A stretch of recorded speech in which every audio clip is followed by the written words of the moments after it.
Welcome to the e-production of avtlibrary.com, where we offer e-library of e-audio, e-video, and e-text.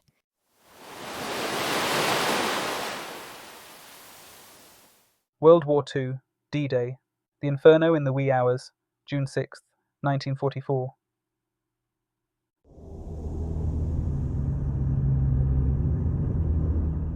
The D-Day operation was a monumental display of military strength, involving over 3 million soldiers from European, Canadian, American, and other nations' armies.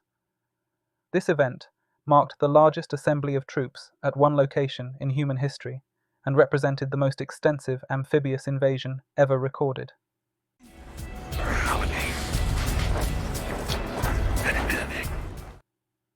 The operation coordinated land, sea, and air forces in a unified assault. The turning point.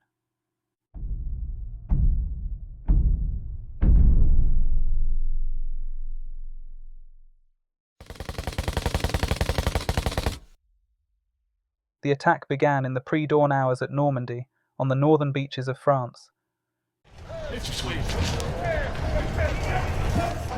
June 6th was a pivotal moment in World War II, initiating the liberation of Europe and signalling the beginning of the end for the conflict in Europe and beyond. History Snippet by Javed Rashid. Narrated by Junaid Ikram. This is an e-production of avtlibrary.com, where our e-library brings you a rich collection of e-audio, e-video, and e-text. Until next time, keep exploring, keep learning.